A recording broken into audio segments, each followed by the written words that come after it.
If not, I've got, from those of you that are here, what it is that you're going to do your modules on. So you can check with Jerry. Actually, most of these should be on the website, and if you've got decent streaming speed, otherwise she can give you a DVD of these various things. Today I wanted to keep going through some of these types of things that we've been talking about. Simone, you didn't bring back that thing from Framingham of the new field, did you? Okay, that's fine. Okay, fine. So I may show you an actual sample of one of these things, but we talked about who writes codes and why they write codes, and service and profit. We've talked a little bit about fair use, that people can use codes beyond their scope. Their scope is very specific to a particular industry and is limited because there are other codes that cover things, but that doesn't mean you can't use the good parts of a code, the good design aspects of the code, for other things than they were intended for, and that's done all the time. Conflicts, which governs? Well, we've talked in the cement truck case about how the federal government always trumps the state governments. And it gets complex about who, whether the federal government or the state government is going to have responsibility for things. In fact, that's part of the presidential debates right now, not necessarily for codes and standards, but what should healthcare be a state mandate, or should it be a federally sponsored program and stuff? But preemption is the part of the Constitution that says when there is a conflict between the state law and the federal law always takes precedent. Okay. Not all codes have force of law. What governs? Many of the codes are voluntary standards that people have developed over the years. They're developed historically. You can go and ask for interpretations, but I want to talk a little bit about collaborations and competition in codes.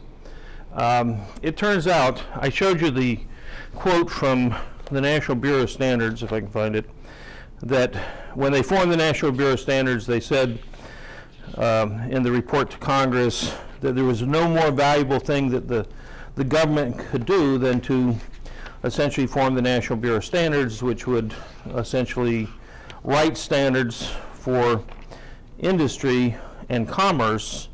Remember, the National Bureau of Standards is part of the Department of Commerce. And here it is.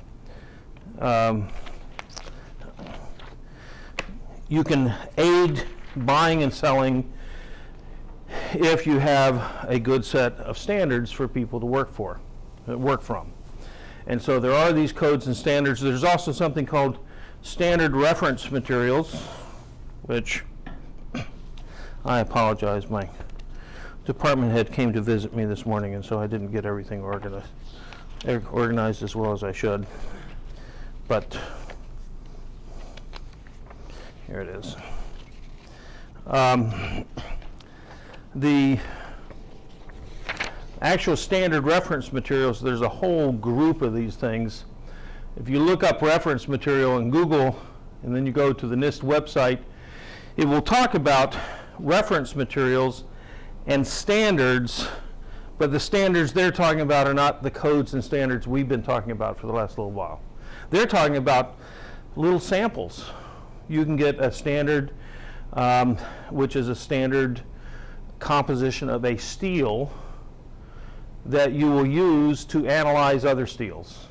Okay, and so there's various techniques that you can use, but this will be a steel that's been analyzed very precisely at great expense by the federal government, and you can purchase this reference material. They're not allowed to make a profit on it, and so as a result they actually do less of this than they would like to. But if they could make a profit, they could actually use it to fund other standards, but Congress doesn't allow them to make any money off of it, and they'd rather spend their money on other things. But it's a material sufficiently homogeneous and stable with respect to one or more specified properties. Are any of you, all of you, familiar with hardness testing? Okay. Okay. So all of you have seen hardness testing in undergraduate class or other places. NIST has the world's most, most precise hardness tester. It's about half the size of this room, and it's got all kinds of instrumentation and bells and whistles because they do a lot of research on hardness standards. They actually provide some what they call NIST certified standard reference materials. There are reference materials, which is something that's homogeneous that you can use to measure properties in different ways. There are certified reference materials where someone has characterized the measurement as a valid procedure, and these are things like the ASTM standards. There's a reference material certificate. I showed you that with the gauge blocks, that I had a little certificate, told you what the tolerances were on that. There's a NIST standard reference material, which is a registered trademark. It's an SRM, okay? And this means that NIST actually manufactures these things, but they can't make a profit on it. It used to be, for example, I didn't bring one with me, but a Sharpie bar is a little notched impact bar, that a piece of steel that you hit with a hammer, a calibrated hammer. And originally, when they started doing that around 1900 or so, those were calibrated over here at Watertown Arsenal, which is now Watertown Mall, okay? But it used to be an Army arsenal. And they did that for years because the Army was interested in steel and the impact properties of steel. Well, about 20 years ago, maybe it's 30 years ago, 40 years ago, probably about the time of the Mansfield Amendment in '72, Mike Mansfield was a senator, and he put in an amendment to budget appropriation that the Defense Department could not fund any research on anything that didn't have defense needs, okay? And so all of a sudden the Defense Department was doing lots of services for the country because they had an interest in it, but it wasn't central to their mission, so they started sloughing it off. Turns out NIST took over the Sharpie bar standards. And the Sharpie bar standards, basically it's a set of pieces of steel that have been characterized to be extremely homogeneous, heat treated just perfectly, and you put it in your machine and you break it and you see how the hammer swings, and if it swings and if it's within a couple of foot-pounds of the right number, you now have qualified your machine. It costs like $5,000 for a set of these things to calibrate your machine. But that's actually what it costs NIST to put these things together. And it turns out technically, if you stop the machine, if you have a steel that's so tough that the hammer swings and it just goes thud and it stops the machine, you have to recalibrate the machine. Now, when I worked for Bethlehem Steel as a research engineer, I was working on some very high toughness steels, and I used to stop the machine about 4 times a day. They didn't like that over at the test lab. Officially, they were supposed to recalibrate every time that I stopped the machine, but they didn't do that. But in any case. So NIST provides chemical analysis samples. They provide samples of standard urine. Well, why do they do that? Because people do blood tests for drugs in urine, okay? And so they will take urine and they will add some drugs to it and at certain levels, and so this is what your standard is if you're trying to measure how much drug is in someone's urine or something. So they have all kinds of standards. Those standards are not the types of standards that we're talking about, okay? Those are standard reference materials, and if you go down to NIST and you're talking standards, they will generally be talking about the types of standards we're talking about are things like the ASTM standards or whatnot, and they will call the standard reference materials SRMs. Just be aware of 2 names for different things, or the same name for 2 very different things, but related to similar types of things. So it's a valuable thing for the government to do this. Why is it valuable? Well, it turns out that, for example, if you're going to build a pressure vessel, or you want to, if you're in Europe and you are, or let's say you can give it more practical, you're in Japan and you've got some of the best steel technology in the world, and you want to sell a pressure vessel in the United States, it's going to, by law, have to meet the ASME code and have an ASME code stamp, which means the Japanese have to build it to the ASME code, okay, if they want to sell it in this country. They can have their own rules in Japan. It turns out Japan historically has just sort of adopted the ASME code, and if you build a pressure vessel in Japan, it's probably by law has to meet the ASME code. The ASME code is really an international code. That's not true in China. China, if they want to sell a pressure vessel in the United States, and they do sell pressure vessels in the United States, they have to build it to the ASME code. But if they want to build one for China, doesn't have to meet the ASME code. They can write their own laws, okay? China doesn't like to spend $15,000 for a copy of the ASME code. They have to do it in some cases, but it's a competitive advantage for American companies who are doing, let's say, 80% of their business in the United States. They have to build things to US codes, and so this is part of their overhead. But if you're in Europe, you may have to have everything that all the American codes and all the German codes, which are the DIN codes. Not every American company is going to fool around with the DIN codes unless they want to do business in Germany, okay? So the ASME code's a great example. Another great example is the American Petroleum Institute, okay? American Petroleum Institute has lots of codes. This is the specification for line pipe. What's line pipe? It's the 40-inch or 48-inch or 36-inch pipe that you bury in the ground and you transport oil. The Alaskan line pipe coming from Prudhoe Bay down to Anchorage is API 5L, okay? There's the 5L designation. There's other pipe that are other. Pipe is API specification 5. Not all of the world's big oil companies are U.S. companies. What's the largest oil company, or largest two I can think of, that are not U.S.? Actually, largest three I guess I can think of. They're not the largest in the world. The largest in the world is ExxonMobil.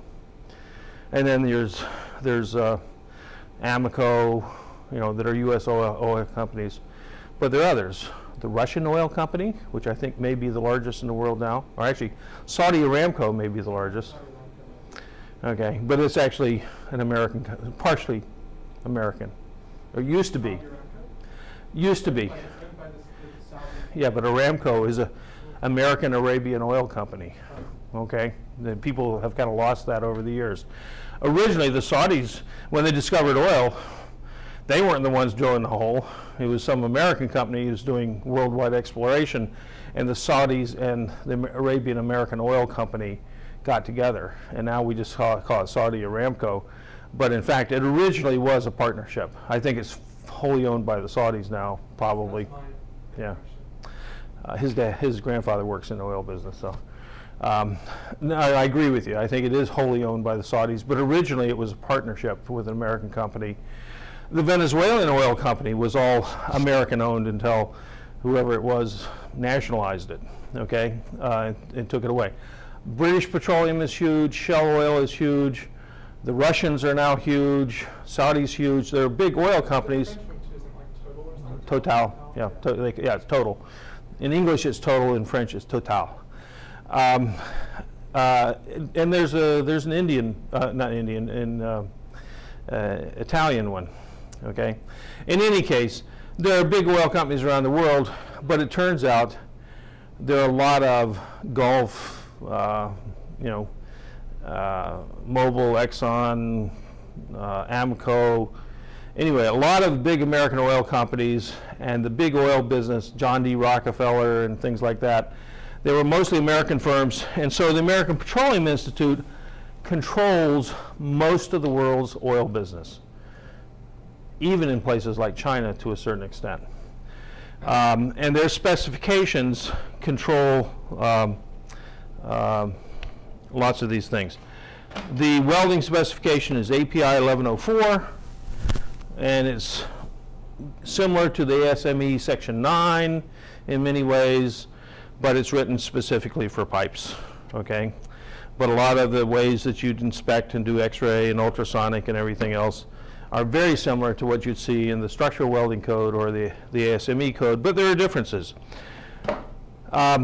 There's, within the oil business, if you're going to be welding together a pipeline anywhere in the world, there's a union in Tulsa, Oklahoma, and they will get the contract to do the field welding of that pipeline in most places except maybe China or the Soviet Union, but sometimes in those places, because if it's being built by Shell or Exxon will be told by the union, you will not see anything built anywhere in the world unless you use our union for this new job that's coming up in wherever, okay? That's not true in Iran anymore. It used to be that they'd be American welders from Tulsa, Oklahoma who would spend 6 months in Iran putting together an oil pipeline in Iran. That's no longer true because we don't have great relations with the Iranians, but because of world politics. But if you went back 50 years ago, every pipeline in the world was built, except in the former Soviet Union, was built by this Tulsa, Oklahoma union. When the Alaskan pipeline was built in the mid-70s, they had the technology to do automatic welding, but they didn't. And the reason was the union said, if you try to bring a robot onto that job, you'll never see that pipeline built. This was not written into a contract. This was something that was explained in a conference room to the CEO of the oil company that it's not going to work. We will sabotage it, okay? This is the way business is actually done on an international basis, okay? So there are unwritten standards. Like, you must use the Tulsa, Oklahoma welders union. It's a very powerful union. It's not as powerful as it used to be. But for example, they had certain things. You had to feed them American food wherever they were in the world, because these guys are working like 16-hour days in some culture, and where the water is not good, you have to fly in food so that they don't get sick and can keep working efficiently. It's part of the union contract, okay? I'm just telling you some of these things because this is the way the world works. And they found it's actually worth it. There's other things. One of the things that's good about the system, it's not written into the API code, but another part of the unwritten standards is if a welder produces a weld, one of these circumferential welds in the field, and they will do 100% X-ray inspection on most of these things, and it fails the X-ray inspection, he gets to repair it on his own time. I mean, he might be making $100 an hour when he's working on company time, making the weld the first time, but if he doesn't do a good job, the repair is at his cost, okay? And so these guys really do good work, okay? They really are quite proficient. Matt's back there nodding his head because he actually used to be a roustabout on the North Slope of Alaska, okay? You want to tell us anything else? A little bit about roustabout, but yeah. Prime rib every Sunday in all of the Alaskan woods. Anywhere you go, on any rig, prime rib Sunday. Yeah, so. Around Christmas. Yeah, well, you know, another place where you get excellent food is nuclear reactors. Not new nuclear reactors, but nuclear submarines. They get the best food in the Navy, okay? Anyway, so these are not standards, but these are de facto standards, if you will. But there is, I was going to get into, there is a competition, and the country that controls the standards the companies have a significant competitive advantage in doing international business. And because of that, and the United States had not a monopoly, but they had a dominant position in many, many industries and still do, okay, around the world. API, ASME, many, many others.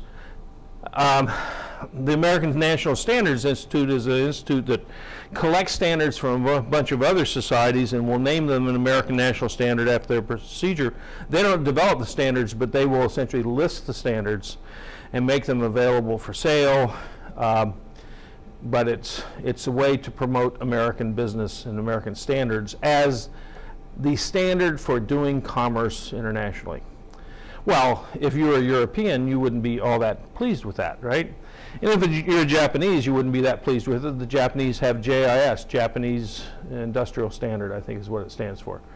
Of course, they use English letters to define it because no one would understand the kanji, but nonetheless, the German standards are DIN, and I can't remember what the French standards are called. But the problem in Europe is you had a lot of small countries who couldn't dominate the standards. So they got together and formed the International Standards Organization, ISO, and those guys started trying to compete with the American standards. So there's a competition, okay, with ISO standards and ANSI and things.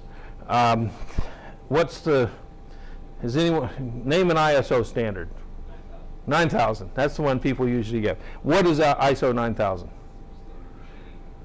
No, it's not machining. It turns out it's standard procedures, and it's a paperwork standard. Under ISO 9000, you must document everything you do. Okay? It's almost gotten to the point where if you want to go to the restroom, you have to document the path to the restroom. Okay, it's not quite that bad, but almost. We did like management meetings with all the senior management every so days, and you have to follow a regular schedule. Exactly. You have to have these meetings. You have to have every procedure. I mentioned the other day about over at a Raytheon plant, the Navy was building something for the Aegis missile system, and the Navy inspector walked through, and a guy was putting a torch to a piece of heat-treated aluminum. He says, "Where's your procedure on that?" There was no written procedure. It shut down the plant for 3 days. Under ISO 9000, you must have a written procedure for everything in your manufacturing process. So ISO 9000 came out sometime in the 1980s. It was part of the European Economic Community's attempt to fight this imperialistic American monopolistic view of standards, okay, that we had. They came up with ISO 9000, and by 1990, Ford Motor Company said, actually, the automotive companies have what they call Tier 1 suppliers and Tier 2 suppliers. Tier 1 supplier, if you're making body frames for Ford or General Motors, you're a Tier 1 supplier. Or you're selling them batteries, you're a Tier 1 supplier. A Tier 2 supplier is someone who supplies to the Tier 1 suppliers. Okay, so if you're making welding wire to weld the frames, you might be a Tier 2 supplier. But back in 1990, Ford said, we will not purchase from any Tier 1 supplier that's not ISO 9000 certified. Ford's an international company, and they were pushing on their quality control in manufacturing, and that meant you could not do something unless you had documented procedures for how you did it. And this was the strongest ISO thing, and actually put ISO, I think ISO 9000 sort of put ISO on the map in terms of many American companies were scrambling 20 years ago to get ISO 9000 certification because all of a sudden they couldn't deal with with Ford, a major U.S. manufacturer, unless they had this ISO certification. So, and eventually, A lot of other places have come, so I think even like Saudi Aramco, you have to be ISO 9000 certified. right now, almost everybody is ISO, except probably China, but China has to do it because they want to deal business internationally. But yes, ISO 9000 has become the de facto quality control documentation standard of the world. There are books written on it. And there's ISO 9001, and I'm not sure I can tell you what the difference is. There's ISO 9002. There's a whole series of these, but you must have documentation of what this alloy is, what the limits of composition on this alloy, anything you're using that's important to your process has to be documented. Maybe not the trip to the restroom, but anything you do has to be documented. And this is all part of manufacturing quality control. So getting back, this is supposed to be a manufacturing science course. Well, codes and standards are actually part of that manufacturing. I told you, you can't design anything, you have to design it, you're limited by the standards. You can't manufacture anything any way you want unless you do it by the standards. Yeah. Anything about ROHS? No. What is it? Nickel, lead, cadmium-free stuff they use. Oh, okay. Well, yeah, I do know something about getting the cadmium out in places like Sweden. Sweden's a very environmentally conscious country, as is Germany. And what you're probably telling me is there's some standard that they have for getting. Sometimes you get electronics that say ROHS compliant. I was wondering what ROHS was. Okay, I don't know, but I'm sure it's some standard that they have for environmental things. I mean, in part of the welding course, I talk about cadmium and brazing and things, and one time the Swedes outlawed cadmium in light switches. Every light switch, if I go flip the switch, I just created some cadmium vapor in this room, because that switch is a silver cadmium electrical contact. And if you don't put the cadmium oxide in there, it can only carry 7 amps. That's a 15 amp switch. The reason it can tolerate 15 amps rather than 7 amps is because the cadmium oxide suppresses the arc when you shut the thing off, and you get some inductive effects, and we don't have to go through what happens, but you could potentially get a little arc. If the arc lasts long enough, you can melt the switches, you can melt the contacts together, and so you try to turn the switch off and it just welds itself together and it stays on and it starts fires. Well, the Swedes about 30 years ago decided cadmium was such a terrible element they would just outlaw it and would not be allowed in Sweden. And they just, within years, they were burning down houses at such a rate that they decided they would relax that standard for electrical switches. Okay, so you have to be careful. A number of years ago, the Norwegians decided they want to outlaw chlorine. And Bob Rose, my thesis advisor, came in with a periodic table where he had X'd out chlorine, okay, gave it to me and taped it on the back of my door of my office, because he thought it was so funny that they thought they could outlaw an element of the periodic table. Well, Congress once almost outlawed oxygen, okay? They were trying to pass a law saying that anything that destroys DNA was going to be illegal. And one of the most potent things to destroy DNA is oxygen. It oxidizes the polymer, okay, just like other polymers oxidize. But high oxygen concentrations will destroy DNA. And Congress was going to write this law that said anything that destroys DNA will be outlawed. And they didn't realize, until someone finally stopped them, that they were going to outlaw oxygen. That would be really effective law, wouldn't it? We wouldn't have to worry about cancer anymore. That's right. Everybody'd be dead. Okay. Now, this is part of the problem when politicians take over science.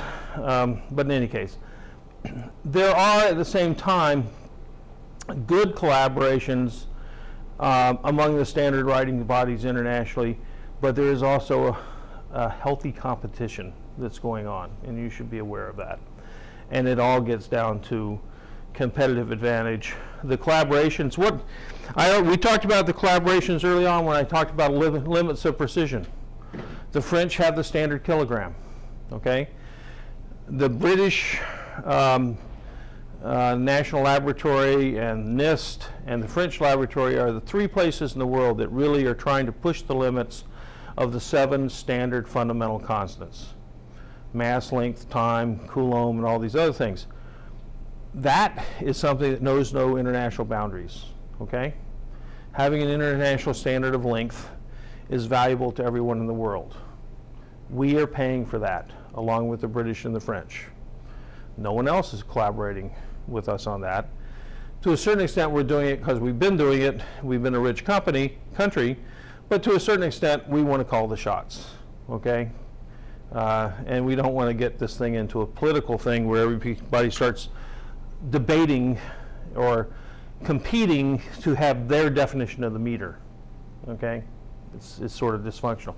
So there are extensive collaborations and extensive competition in international standards. We've talked about the cost ad nauseum. A purchase order. What you get, you should get what you pay for and no more. And I gave you an example of this, I think before, but I'm going to actually show you, if I can find it, a standard. Oops, I may have to show it. Should have had a copy of it, but anyway.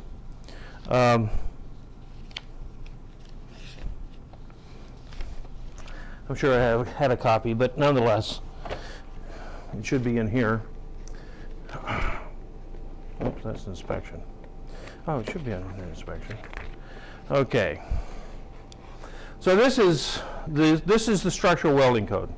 Okay, AWS D11, used throughout the United States, Canada, Mexico, probably in a number of other countries for bridges and buildings. But other countries, some other countries have their own definitions. And this is under, the chapter is inspection, general requirements. So you can look at just this chapter could be read as a code. This is the inspection code of AWS D11, and it covers the requirements for inspectors' qualifications and responsibilities, and I'll talk about that in a little bit. But in here, there's contractor responsibilities. And it's talking about non-destructive testing, and it says non-specified NDT other than visual. And it says, if non-destructive testing other than visual is not specified in the original contract agreement, but is subsequently requested by the owner, the contractor shall perform any requested testing or shall allow any testing to be performed in conformance with sections with 6.14. The owner shall be responsible for all associated costs, including handling, surface preparation, NDT, repair of discontinuities, other than those described in paragraph 6.9. However, and let's say, at rates mutually agreeable between owner and contractor. So I've got a buyer and seller here. I've got an owner who wants you to build this building or this bridge. And they say, okay, we're going to require magnetic particle and testing on 10% of all the fillet welds, and that's sort of a random it could be a random sampling of fillet welds, and that's just we don't want to pay the money to have 100% inspection, okay, as the purchaser, but we do want to make sure you have some quality control, so we're going to require you to do 10% random sampling other than visual. All welding codes require visual inspection. I mean, the welder can look at his work and see if it looks like a turd on the plate, okay, or if it really is what it should be, okay? His supervisor can look at it. An outside inspector can look at it. It doesn't cost much to look at it and say this looks good or this looks bad, and there actually are acceptance criteria for what you can use, or what is acceptable and what's not. So they always require visual. In fact, the code actually says it, okay, visual inspection.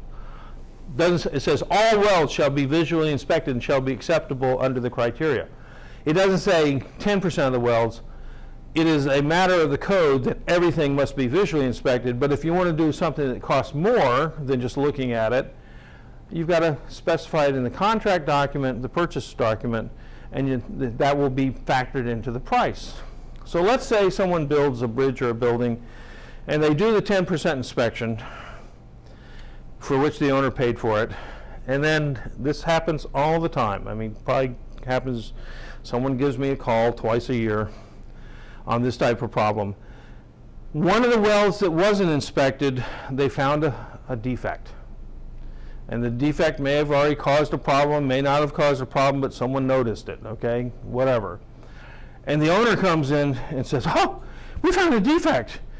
And the contractor says, well, yeah, we only did 10% inspection. Oh, but you found a defect, and so we want 100% inspection.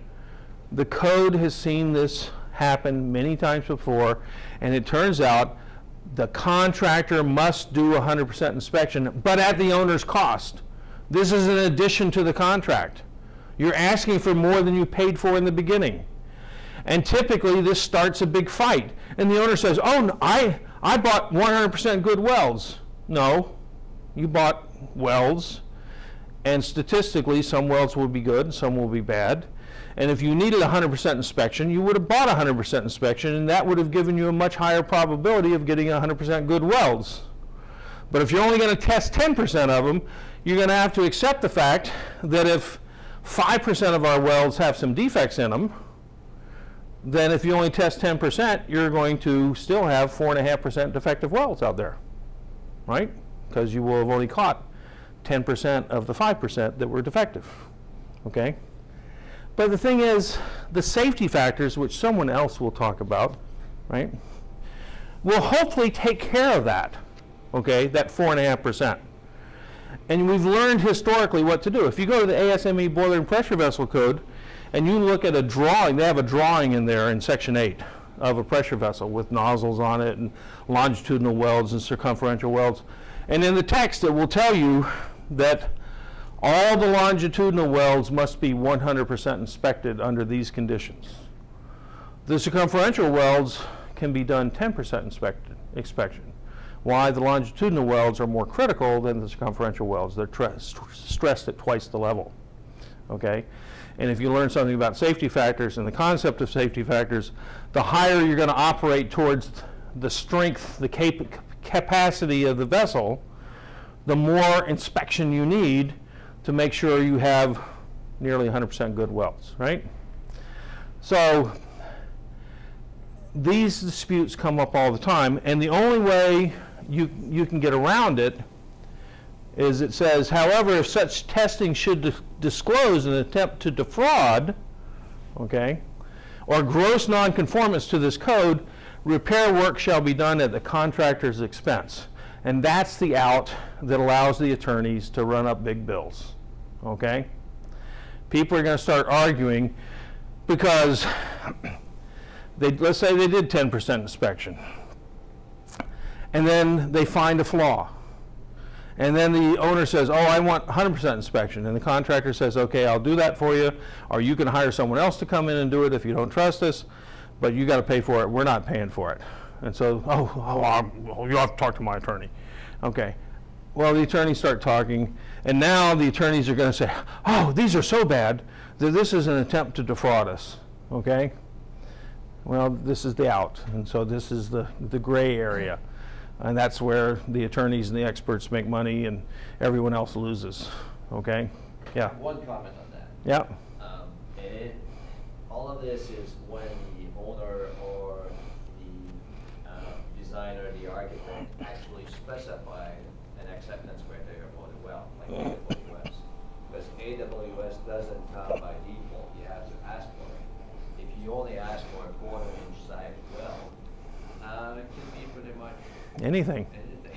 It's just got to be a piece of metal for a quarter of an inch that sort of sticks. It doesn't fall off when you turn it over on its side.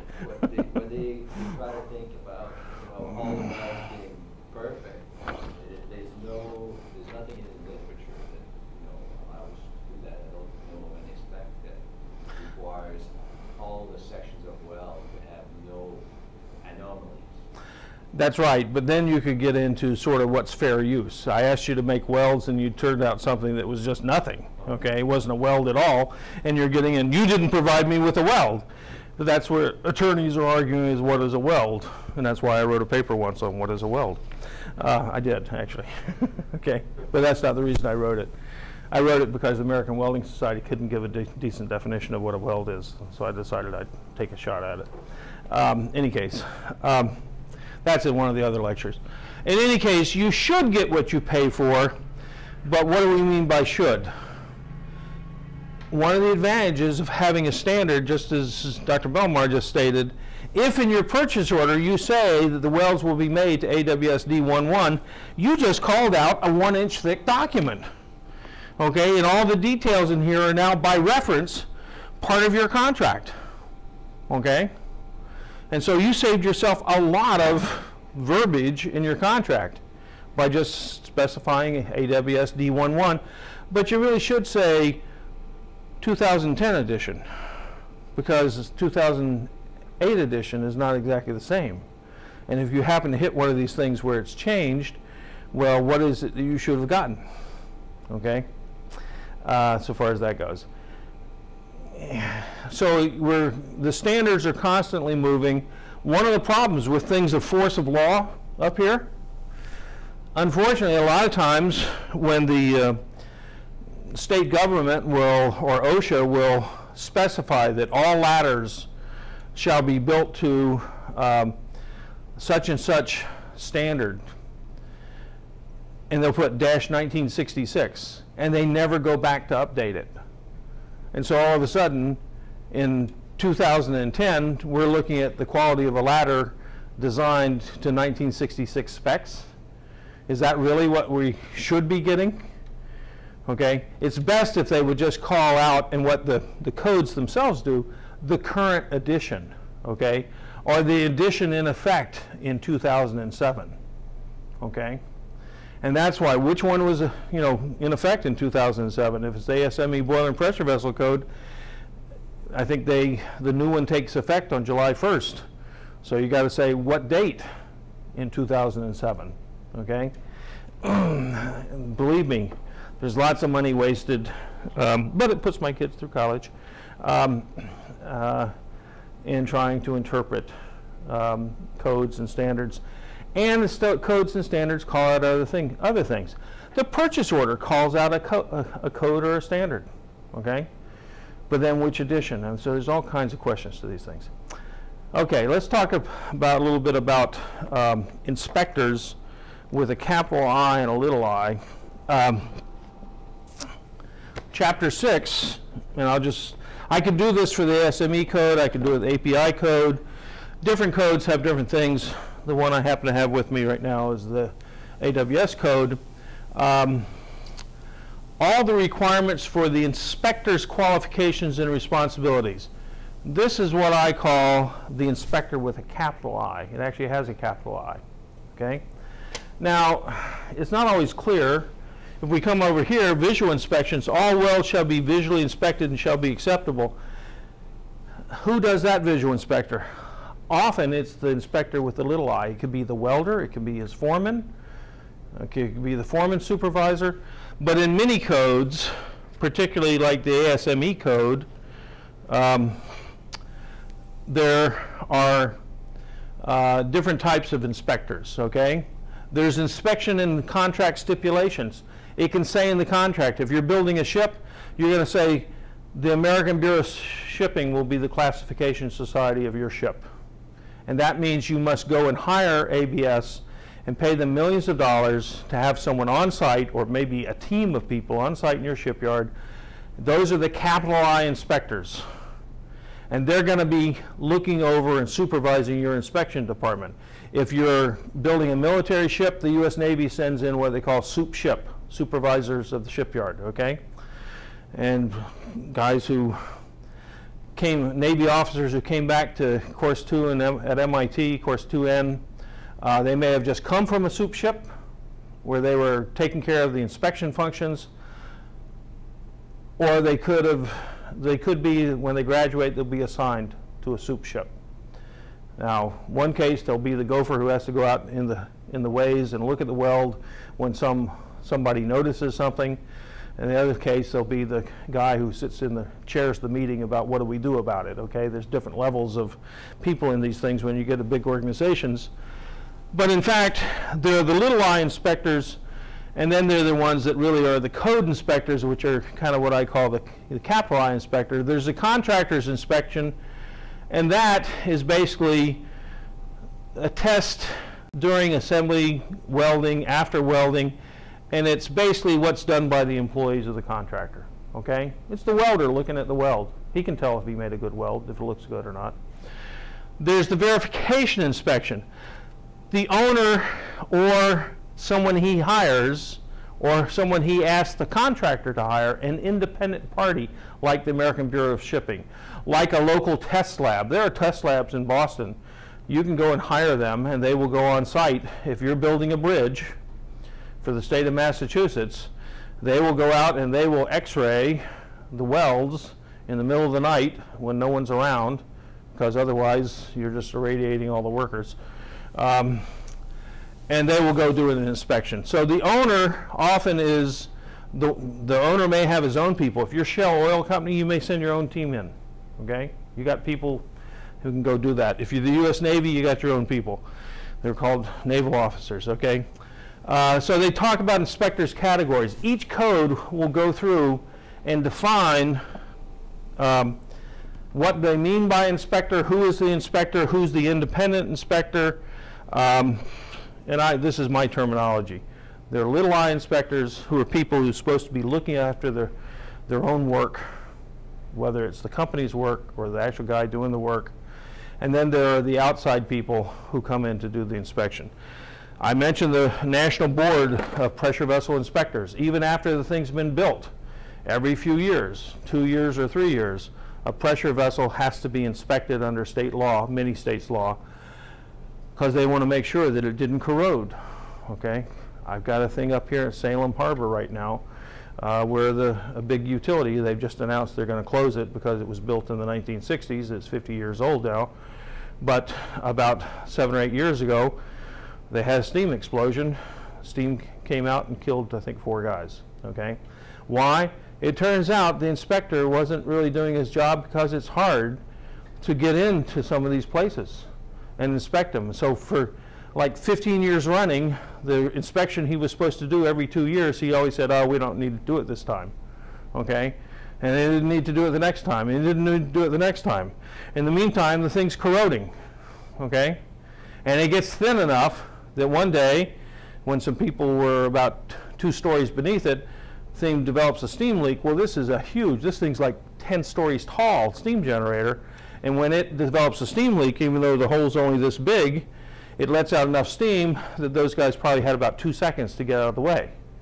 Okay? And they would have had to get, 30 yards out of the way. And they were just basically caught and cooked. So that's a problem. The next thing, which I don't know if I should take the time. Yeah, we got 5 minutes. Is design to code good enough? Is it? Always? Just sometimes. It is. Yeah. Remember, how did the code come about? Historically, the code was written because we learned about failures. I mean, I showed you the picture of the Brockton, Massachusetts shoe factory, and here's Henry Petrosky's book, this professor down at Duke University, who wrote this about 1980, I think. He's written a bunch of books since, but copyright 1982. So he wrote this back in 82, To Engineer is Human, and he's a civil engineer. And he talks about the role of failure in successful design, and I'll use an example next week out of this, the Hyatt Regency walkway collapse. None of you were born at that time, I don't think. But it killed a couple hundred people in Kansas City. Big Hyatt Regency, atriums and stuff that go up, 20 stories. Usually they're built for people to commit suicide and stuff by jumping off the ledges. Well, in this case, they had walkways going across, and the walkways collapsed while they were having a party, and everyone's down dancing out of the walkways, and they just come crashing down, and a couple of hundred people died. He talks about, in the very beginning, he talks about bridges, famous bridge failures, because he's a civil engineer. And he talks about the Hyatt Regency collapse in here, which was like 1981 or 1980 or something. In any case, codes were developed historically, and they tell us the design rules to keep the prior failures from happening again. That's a very valuable function. However, as we try to improve designs, we often go beyond the limits of that design, just like the Galloping Gertie, that bridge that they made slenderer and slenderer, and all of a sudden they got it so lightweight and so slender that it didn't have enough stiffness for the wind resonance. And so they go back and they rewrite the code. Is design to the code good enough? The simple answer is not always, or as Matt said, sometimes. I mean, that's basically the same answer.